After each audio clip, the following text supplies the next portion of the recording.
Mu Novemba w'omwaka oguwedde, omukulembeze w'eggwanga yatongoza emirimu gya kampuni eno ya Simi Mobile Uganda etandika okuyunga amasimu. Kati enkyaleero essimu ezisoose okuyungibwa wano zitongozeddwa era ng'ezisoose zitwaliddwa mu ggwanga lya Morocco. Minisita avunaanyizibwa ku bamusiga nsimbi Evelyn Anite yatongoza enteekateeka eno era ng'amasimu 1,800 ge gatwaliddwa e Morocco. We have been able to reduce on our export bill, our import bill. We are now exporting to the region.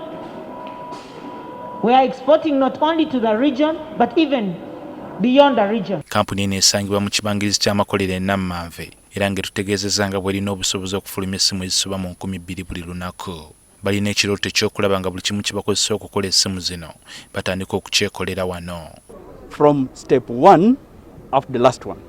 Twagala okulaba nga buli kimu kye tukozesa okukola essimu zino kiva wano. On one item in all this in terms of maybe laptops. Batutegeezezza ng'era bwe bagenda okukwatagana ne yunivasite za kuno bafuna abayizi abasobola okuyiiya okuteeka ebintu ebyenjawulo ku masimu gano oba ziyita applications naye nga za kuno bw'oya. A person would be very impressed to say that that software was developed from Uganda and it was installed in the Ugandan phone. Nga gavumenti egezaako okutumbula enkozesa tekinologiya mu ggwanga oba oliawo omuntu yenna yandyetaaza essimu eva mu ssimi.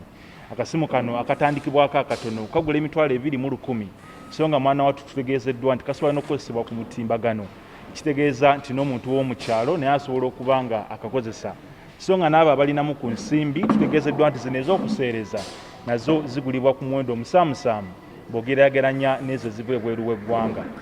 Minisita Anite atutegeezezza nga bwe baliko omusolo gwe bagenda okuteeka ku masimu gonna agava ebweru w'eggwanga kiwalirize bannayuganda okugula ago agakolebwa wano. We are competing with products that are imported and they are being imported in the country free of tax. Tusuubira okwongeza omusolo n'okutuuka ku bitundu 25 ku buli 100 kisobozesa okukendeeza ku muwendo gw'amasimu agava ebweru.